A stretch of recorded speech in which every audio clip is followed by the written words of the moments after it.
In pro football, the ritual of dumping a cold bucket of Gatorade onto the head coach has come to symbolize victory, camaraderie, and joy. The first coach to be christened was Bill Parcells, but it wasn't a friendly gesture.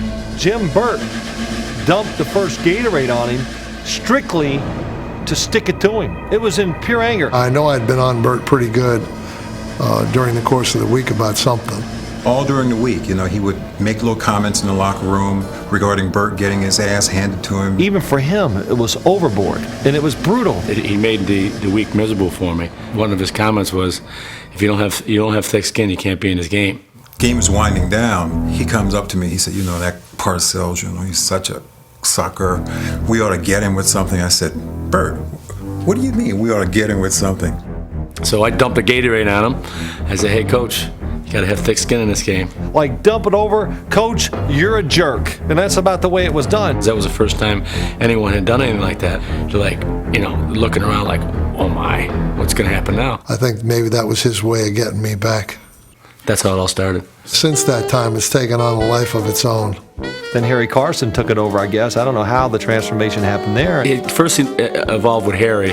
Once he seen it was okay, he'd put the security outfit on and do all kinds of stuff, and he made it a lot of fun after that. I borrowed the hat, and I borrowed a top coat of Dr. Hal Gardy, our dentist, and I got the bucket. Within the last minute or the last 30 seconds, they could still pretty much be assured that I'd be concentrating on something else.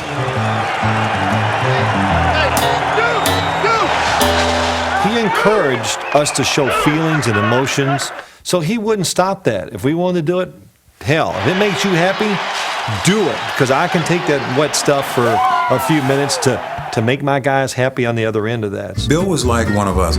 Bill enjoyed having fun. Here comes Harry Carson now, and they get it. You got to go to their level sometimes. I think they felt pretty good about that. It's about sportsmanship. It's about an affection that you have for your coach. It's like the ultimate compliment to be drenched with a Gatorade bucket. I think it's become part of Americana in sport, and I think it's a little passé anyway now, so I felt like it was just part of a celebration. The team was happy that we won, and I was part of that, and I was happy as well.